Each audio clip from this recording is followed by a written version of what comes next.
Welcome to the Develop Yourself podcast, where we teach you everything you need to land your first job as a software developer by developing yourself, developing your skills, your network, your habits, and more.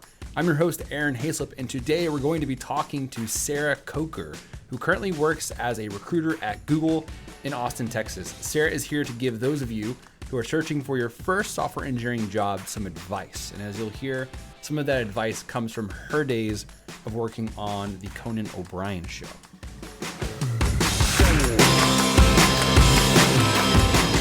All right, Sarah, thank you so much for taking the time to join me on the Develop Yourself podcast. Quick background, I know you from the days of living in Austin, Texas.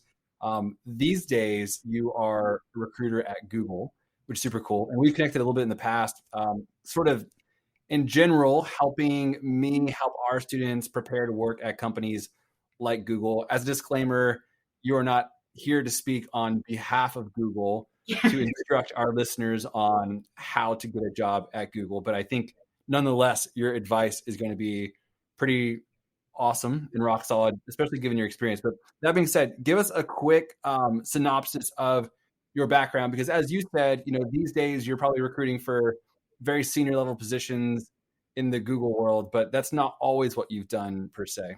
Yeah, I started out working in advertising on accident. I'm not cool at all, but I interned for Conan O'Brien in college. What? So did you not know that? No. That's amazing. Gosh. Okay, well, we'll talk after. Yeah, let's start off. So in your background, first words, Conan O'Brien.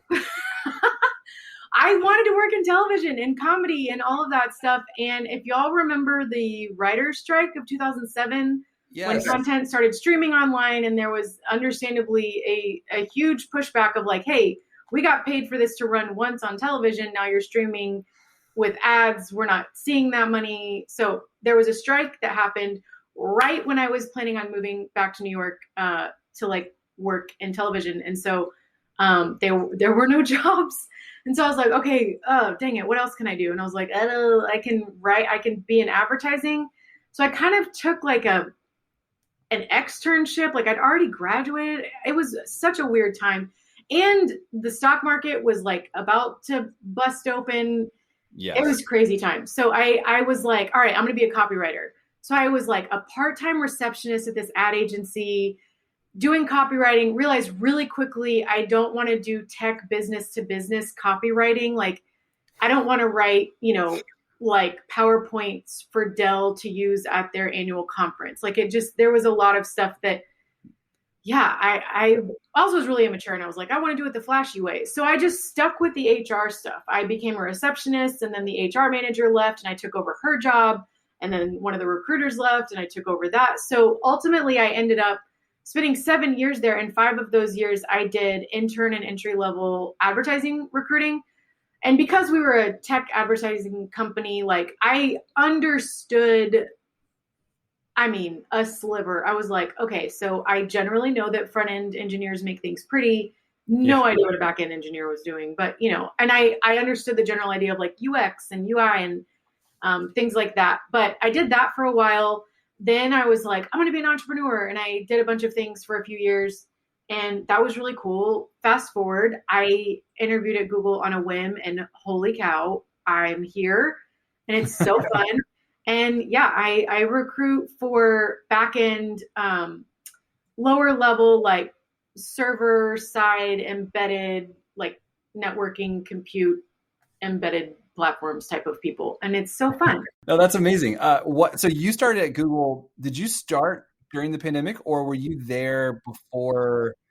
No, I started in July of 2019. Okay. And was like just getting my footing, and was like starting to like train other recruiters that were new. And I remember the day they were like, go home. There's a pesky old virus going around. And like, I was like, all right, I'll see you in a couple weeks. And like my plants died. That's everyone's story, but I did not pack appropriately for when we were sent home from Google that day. No, we went home from Google thinking like, all right, we'll probably be back in April. That was like March 9th. And, we still haven't been back to the office. So That's crazy because didn't they just? I mean, I was in Austin recently for the first time in a long time, and there's like a whole building downtown now with like the name Google on it. Yeah, we're definitely still building. We're the latest public information, and that's all I have, is that we're going back sometime in January. Hybrid work model, that'll be cool. Like those teams are like 3 days a week in the office, 2 days at home, so or wherever. So that I'm pumped. I think there's some people that are like voluntarily working from the office now. I think a lot of companies are doing that, but I have been home, staying away from germs. For the audience, I got a kidney transplant in March, which we talked about before the show. We did a whole history. We did. I gave a detailed medical history. So yeah, I'm like, let's not do germs right now. So I'm thankful that I can be home. That's amazing. Talk to me about, Google. That's pretty high level, but talk to me in general about the relationship between, someone that is probably in our audience, which is either a new grad or self-taught, or they're looking for one of their first jobs. You've got a lot of experience working with candidates. How should we approach or think about recruiters? I think one of the things our students often misunderstand is they're really nervous to talk to. Yeah. I've connected you with some of our grads, and they're like, oh, this is an interview. Like I'm wearing my tie to the Zoom call with Sarah. What should they be thinking through? Okay. The first thing that comes to mind is I saw somebody post on LinkedIn the other day, like something to the effect of, stop pinging people on LinkedIn, trying to get an in. Like, do you understand how many messages a day some of these people get? And I don't even think it was from someone who gets the messages. I think they were just being a wet blanket about stuff. And then so then a recruiter answered and was like, who are you? Like, we recruiters, it's like we want you to get hired. Like we're trying, we want to get you hired too. Like it's our job. Everybody's got a job in the world. And like recruiters generally are wanting to get you hired because it also behooves us. Like we have expectations on, hiring as many people as possible and all that kind of stuff. So of course we want to hear from you. Like we want to fill the open roles that we have, and we want to make our companies like sales smoother, and we have products to build and everything like that. So out the gate, and I even commented on it, and I was like, you talk about like removing barriers, but then you give a bunch of rules on like, don't do this, or whatever. And I was like, most people in the recruiting world, and if you happen to stumble upon like a hiring manager or whatever, these are human beings. They're nice people. LinkedIn is an optional website. You can block your DM or your InMail if you don't want people messaging you. Like, so I would say, like, as a generality, approach this as like most people in the world, especially in the tech world, like we're nice and we want to hear from you. Also understanding that like the biggest group of people looking for jobs is always going to be junior / entry level candidates. Right. It's always going to be more of y'all than anybody. And so there's a grain of salt of knowing, like, following your gut on, would it be a good idea to ping Jeff Bezos? Isn't there anymore, but just for the sake of like, he's not in that type of role anymore, but for the sake of it, like, should I ping him, using your best judgment of like, how do I strategically get a hold of people, and being wise about it and being thoughtful in your approaches. So like if you did ping somebody, like looking at what they recruit for, looking at who they're connected to, that kind of thing. But yeah, and realizing like, because it's such a saturated market, you might not get like the responses to your applications as quickly as you may have gotten like internship responses and things like that.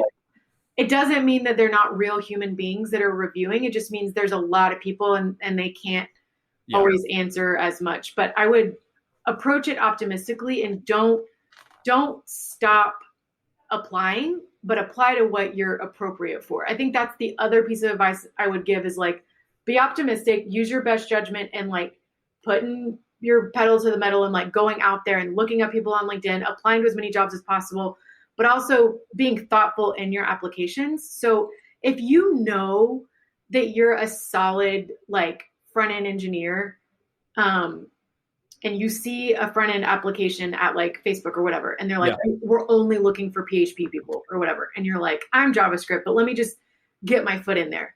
Like, is that the best, I see both ways of like apply anyway and see what happens. But the more aligned you are with the recs that you're applying to, the more chance you have of someone answering. So being really mindful of like what's on your resume, how are you phrasing things, and like applying to things that actually are a good fit. Yeah, no, I think that's great. Yeah, I see one of like the biggest bones I have to pick sometimes with our graduates is that they definitely err on the side of not reaching out to people. If you make a mistake and reach out to Jeff Bezos, I'd almost rather do that than not reach out to anybody. But I love that, like this idea that like recruiters are there to talk to our students, and I think there's something to learn from even those mistakes that they might make in those situations. What have you seen to be like the best way for folks to connect like with someone like you? I mean, is it on LinkedIn, a direct message? Is it through email? Like how do those relationships usually get started? And then like, what's the next step that you take with someone who might do that? This is the stuff that I'm bad at. I think if I had started out in a career like tech or not just like recruiting, if I had been doing something more specialized, I think my hand would have been forced and I would have had to attend events and stuff like that. But holy cow, look, when you want to apply somewhere, like, okay, first of all, it's a volume game in the beginning. You're going to have to apply to you're likely going to have to apply to a lot of places unless you got an amazing internship somewhere and they're like, boom, here's a job. Like, that's awesome. And that happens a lot. But if you're kind of starting from scratch, like, yes, apply to a bunch of places. But those ones that you're like, I so badly want to work for NetApp or Cloudera or whatever. I'm thinking of places that my candidates, like the type of people in like low level jobs, but, or, places that are like heavy front end, like the type of stuff that y'all are focusing a bit more on. Like when you know those companies, you're like, oh, I want to be there so bad. Just dive all the way into it. Like start following people on Twitter that are like in charge of events or like different voices, like get obsessed with it. Yeah. And I think that's how you find out about, like, I know Google, we're having events all the time. There's like, I'm sure I don't have a huge tap on like what's happening in the RDU area, but like follow along with like go on our website and tinker around. Google's awesome. Search it. If you're a Bing guy, Bing it. I don't care. Like look up the things that your company's involved in. Get involved with people on Twitter. Be there's the like squeaky wheel of the person on Twitter that's constantly like trying to talk to somebody and is the guy at a party that's like, waiting for the person to stop talking to like the bigwig there so that they can like sneak in and be like, hey, I really liked you in Top Gun, like if it's Tom Cruise or something, like just don't be a weasel, but like there's ways to follow the right type of people, stir up conversation. I think what goes hand in hand with that is like you're getting involved in networking by like attending events, attending virtual events, doing hackathons, things like that. You're getting in that way. That's how you make relationships with people, potentially get introduced to recruiters and hiring managers that may want to work with you in the future. And on the other side of that, making sure that how you contribute in the networking space is savvy and respectful and all that kind of stuff. And I don't know how companies, I can't speak for everybody. I don't know if there's people that are like, pouring into how you conduct yourself online. I think there's a lot of legality of like not doing that. I'm not even going to venture into that. I don't know. But like if LinkedIn, for example, is a place that a lot of people are doing business, then I would kind of watch how you behave on LinkedIn, especially like if you're constantly sharing things that are like spicy and being a little bit of an argumentative person on LinkedIn, like people see that, I don't know how everyone would handle it, but I think about it. Like, I don't want to constantly, be the complainer. Yeah. Like be the change you want to see in the world. And I think, that's the networking of both sides is like, you can get out there all you want, but how are you contributing to like the world around you that like people can look to you and respect you in the way that you look to other people and respect them. Yeah, no, I think it's great. It reminds me. So do you remember the company Mass Relevance? Yes. Okay. So I worked there at one point, and that was like my first real gig as a software engineer. And from the outside looking in, it was, to me in those days, like the coolest company. Like they took people out to, I think every month they did like a Friday where they would like go to a brewery or something. And fun. They catered whole food, the kind of Google type experience was going on. And I had a few friends that worked there, and I kind of took that same approach where they would host meetups, like just literally in their office. It wasn't even their event. And I would go, and eventually I got to know the guy who was the VP of engineering, like just through showing up to these things. And I applied to a job, and I think I got like one level of interview, and ended up, I don't know if I can't remember. I don't know that I got the actual formal rejection yet. Yeah. But I ended up taking a contracting gig somewhere else and did like a contract. And then when that was over, I reached back out to Mass Relevance. And at that point they were like, yeah, cool. Like let's give you, and I think what I did was like it was a contract position to hire, and they ended up hiring me. But all I have to say, like, what I feel like I lived that kind of advice you were just giving on, like, absolutely just get into the organization, like build a relationship with the people. I had friends that worked there, which is awesome. So I tried to always stay in front of them by, taking those guys out to lunch, and getting to know like the product they built. You got to be scrappy in those situations. Here's the thing. I think it's natural. Like, I'm saying this as like somebody that probably my superpower with attention deficit disorder is like, I can hyper focus on things for a long time. I get kind of obsessed with things, but I think there's a lot of people in the tech world that are executing on the tech. Like they're the coders, the developers, these tech-minded people. It's a nerdy lot. It's a people that are generally we get obsessed with stuff. I say we, but it's y'all. Like y'all get very into things. You're like, rabbit holing on Reddit, reading about different theories. You're like coding all night. Yep. This isn't everybody, but to me, if you're not just so freaking like into this, it doesn't mean that you can't be an engineer as a career. There's plenty of people that are great engineers and they love it enough to do it as a job. And that's totally fine. There's people who are not going to find their like excitement and passion in what they do during the day. And that's okay. I think our generation is very like, do your passion as a job. And it's silly to some degree to me. I'm like, our grandpas worked at the factory for 50 years. They got the watch and retired. There's a balance somewhere of like, also your grandpa was an alcoholic. Maybe he wasn't happy there. Like there's a balance. Passion job didn't exist. Right. Like, right. No one had that. They didn't know any better. And so there's absolutely a balance there, but there is a space for the people that will show up, work hard, be passionate in those hours about what they need to get done. They'll do it with integrity and all of that. And then there's the people that just absolutely dig on it. And this is like all they do. They make TikTok videos about it. They're so into it. And I think back in like about 10 or 12 years ago, I got really into the deaf community and American Sign Language. And I could have spent a bunch of time like just watching YouTube videos of people like signing music or whatever, which is super like hearing heavy, by the way. If you want to go into a real rabbit hole, it's an interesting thing. Like, why are all the hearing people making music videos? It's like deaf anyway. But I got really into it and would like hear about things and go to and a lot of towns have this like deaf night out where a bunch of deaf people, they give the restaurant a heads up usually. And they're like, hey, we're going to like hang out at your restaurant. So we'll try and like write notes to the bartenders and stuff so that they, whatever. If you have any deaf bartenders, get them booked for that night because we'll be there.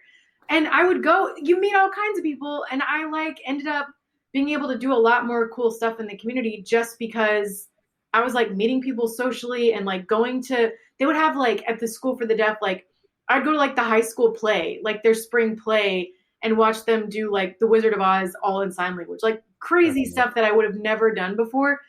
And I think there's the extroverted side of it where I was like, I love doing that, but there's so much happening online too that is a little bit more subdued. And but the point I'm trying to make is like, you do that stuff when you love it.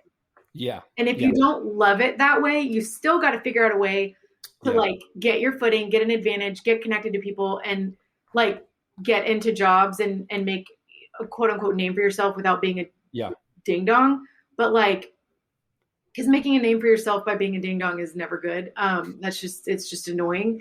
But like, there's a place for the extroverts and the introverts. And I think if you just eat it up and love it, your pursuit of the networking is going to look totally different. Right. Yeah. I think that's what I love about the group of people that we get to work with normally. As career changers, they almost have to be in the category of the folks who love it. Yeah. Because it just takes so much of a larger effort and hurdle to go from what you were doing before to this isn't all, you don't assume this as your position. You had to work in a different way to get here. So oftentimes they kind of have that built-in drive and desire to go after and to do all the nerdy things and to join the Discord channels. And I don't even know what Discord is. I don't either. I hear about it. Gonna be real. But and on top of that, what's usually amazing are these folks are one. I love it. One of the guys who has helped us a ton in the past in the community as a developer said like they're grown ass adults. Yeah. They're career changers usually, and additionally they have the personality skills to actually communicate with others, which isn't always there if you started programming whenever you were in the womb. Sometimes you don't. They do that now. That being said, all right, so the recruiter relationship, reach out, that's happening.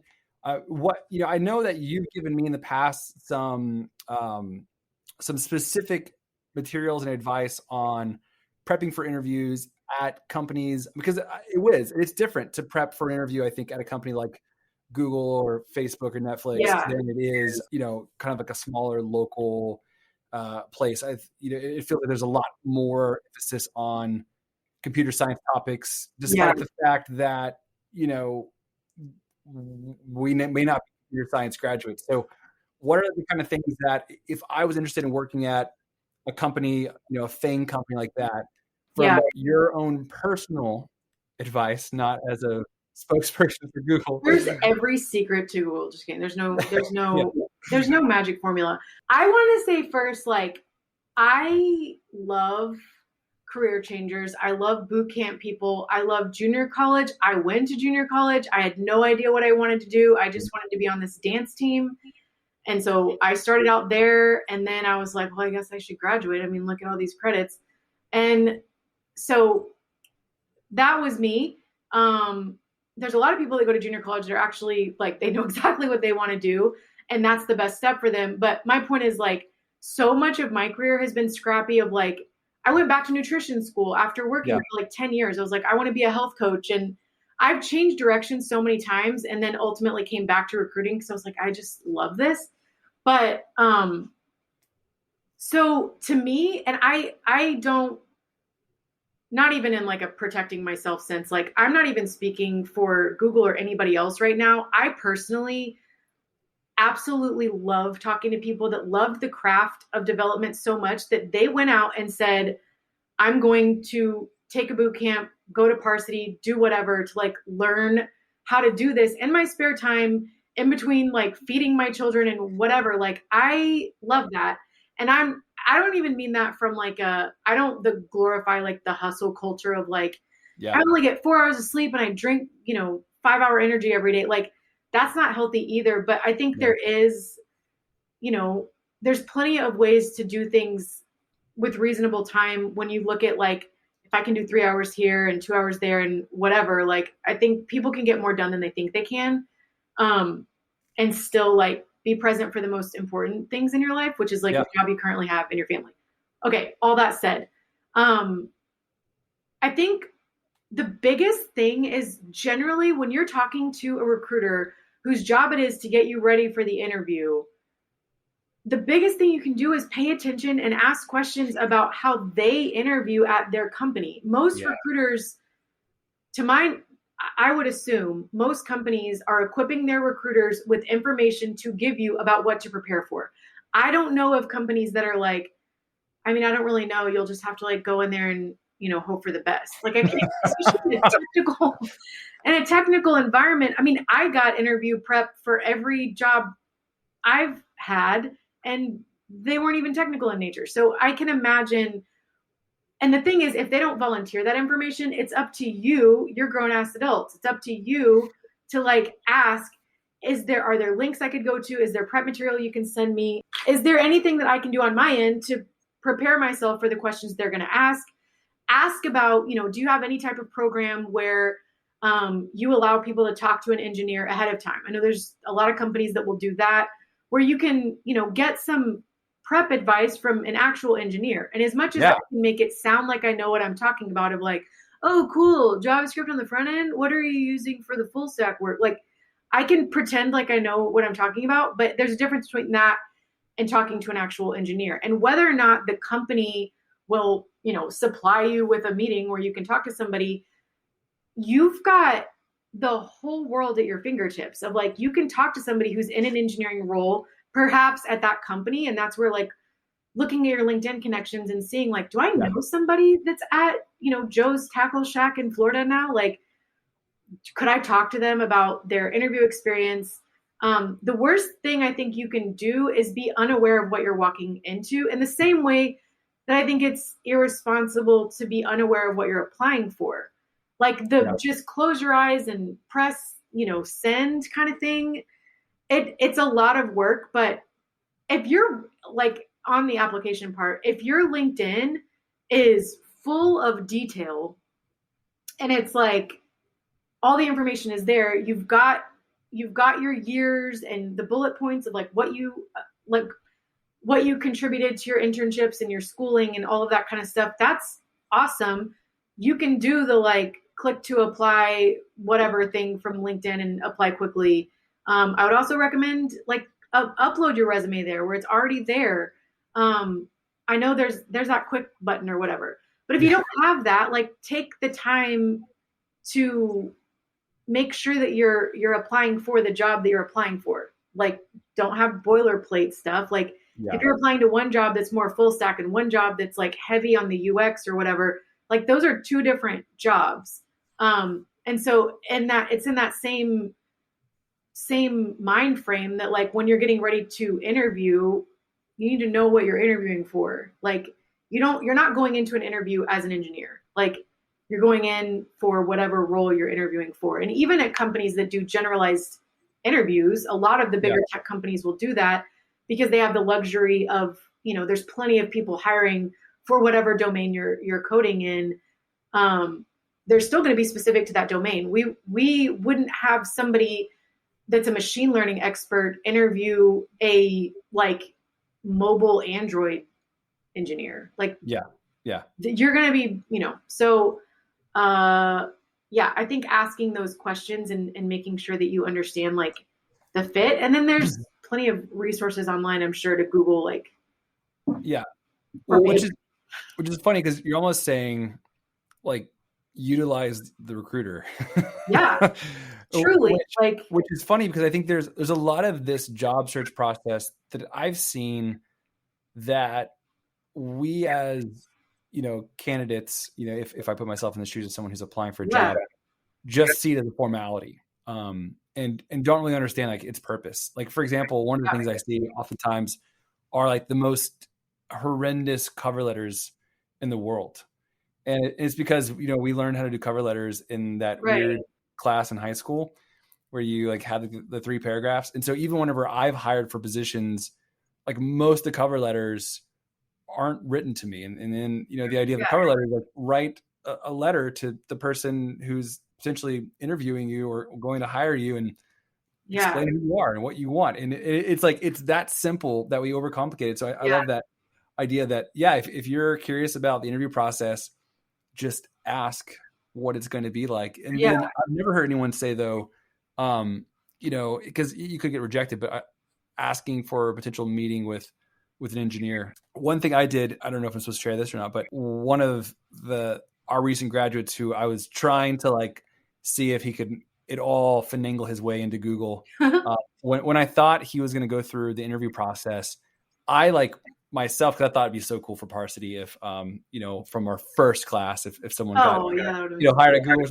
So I went online and there was a Facebook group I was in, and I just said, "Hey, anyone here work at Google? Good idea. Who would be willing to do a mock interview?" And I had 3 people who were like, "Yeah, I love it for sure." It's like the community is so willing to jump in and help out. Everyone's been there. I think I really appreciate the gentleness and tentativeness to be respectful, quote unquote, of your elders. I love all of that. And there's a way to do that and also get out there and be respectfully aggressive. You don't have to think of yourself as the noob that just needs to be quiet in the corner. That there's such a respectful confidence is amazing. And honing that.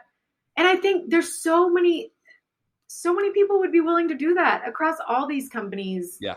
If there's Facebook groups like that, jump on there. And to be clear, the candidate that you're talking about was amazing, and so amazing that he got hired before we could even do anything. So he is somewhere else now, but congratulations. Yeah. Send more people. Tell them to apply. We'll see what happens.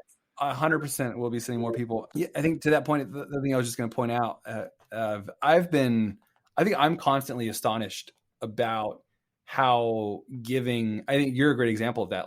Just the community in general is. I think everybody is way more willing to help out than we might think. I was on a call earlier. We've at Parsity been recruiting for this advisory board where we'll become partners with different folks from different companies.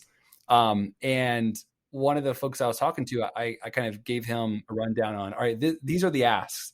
And he kind of, in response was like, I don't think you're asking enough. He's like, we really want to be involved. The days, and he was part of our other code school where we got to do these in-person events. He's like, I can't show up every week. I can't show up every day, but I can show up once a month or once a quarter. And all to say, the community, I think is way more giving than a lot of the beginners or outsiders suspect it is, which is a really beautiful reminder that there's some hope sometimes for humanity. Yeah. I mean, I think if you look at the end goal of any company that relies heavily on engineers, whether it's a tech company or a company that has e-commerce or whatever as a significant part of their revenue.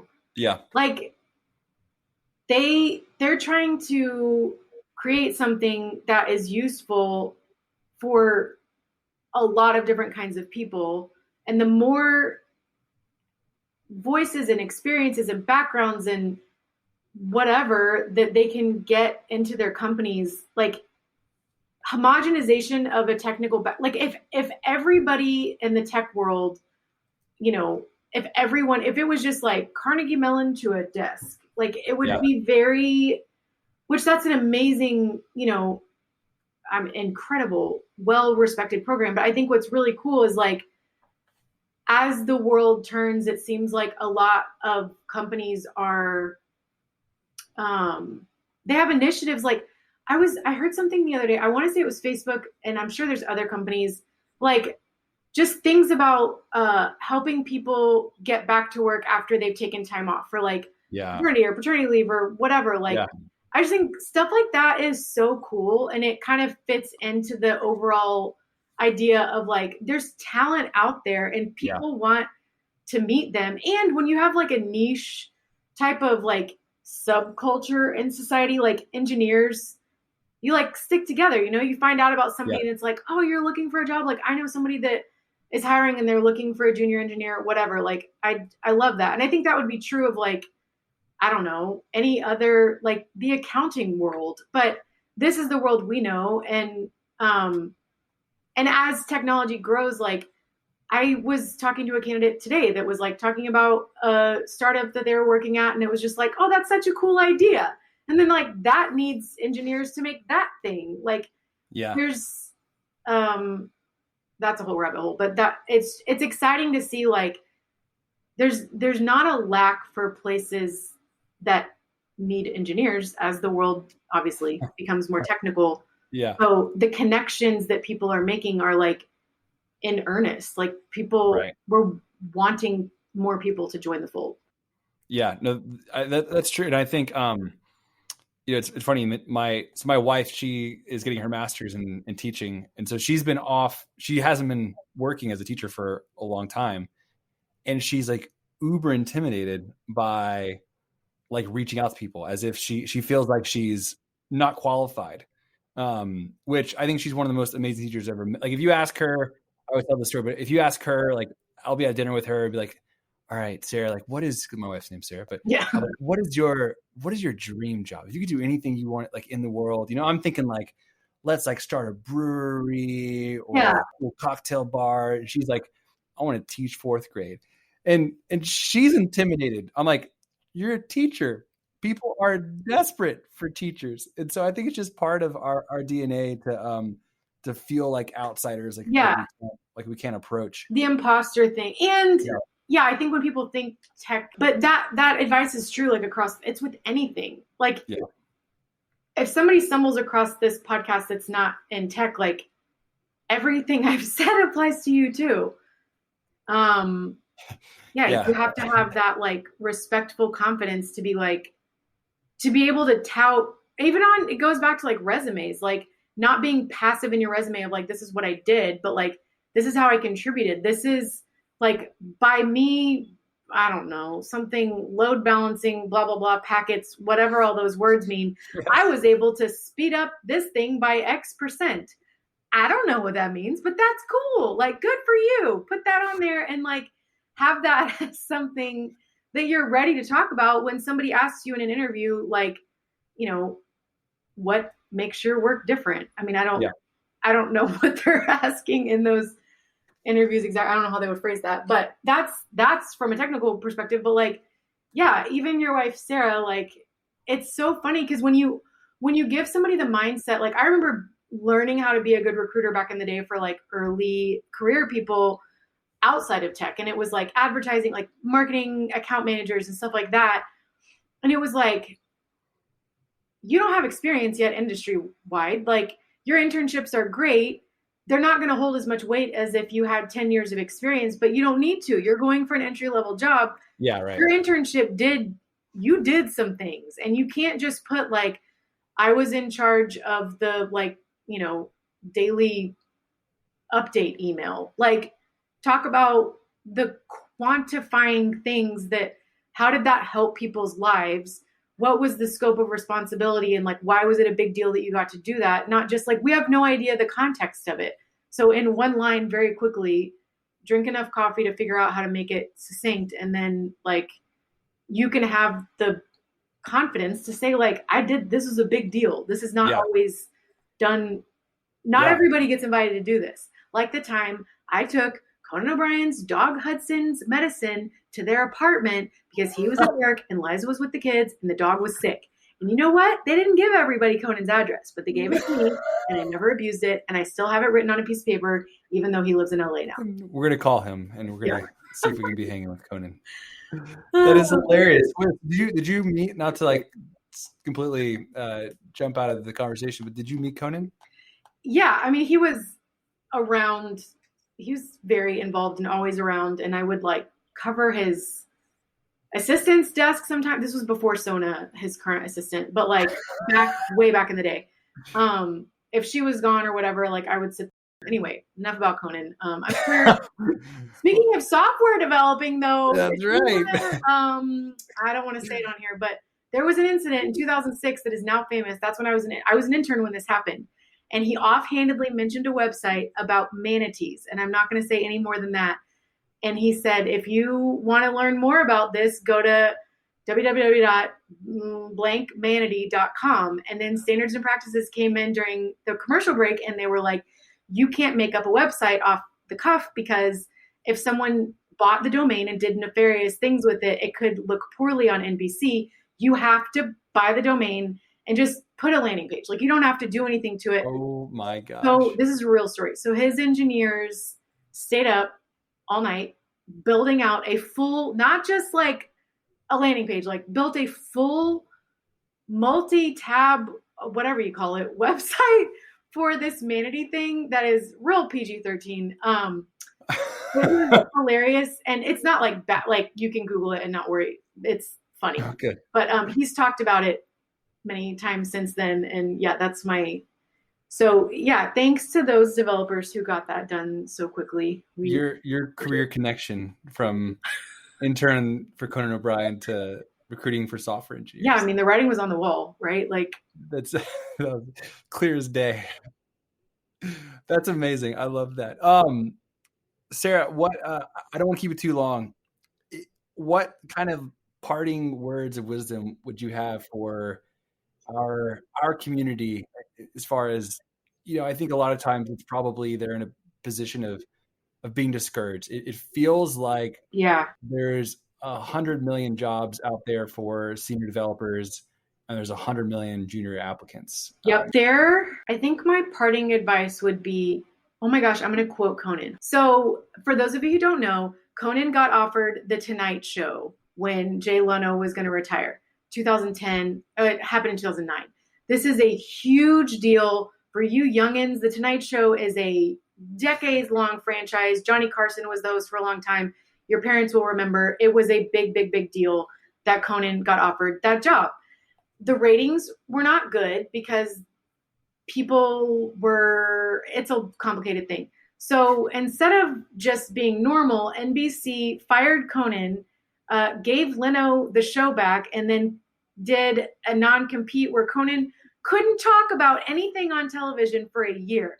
So side note, he went on tour and named the tour the I'm legally not allowed to be on television tour. And it was amazing. And this is why we love Conan.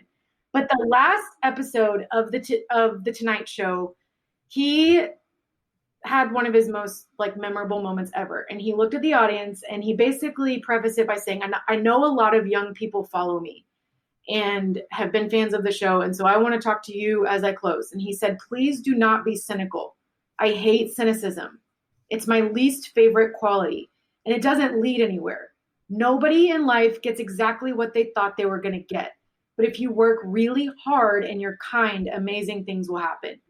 I have chills as I read that. That's so true. And I think it's applicable to everybody. And the thing is, I'm a Christian too. I'm also a realist and a pragmatic person. I don't think nobody deserves, you can't just manifest something good. And if you believe in that, that's awesome.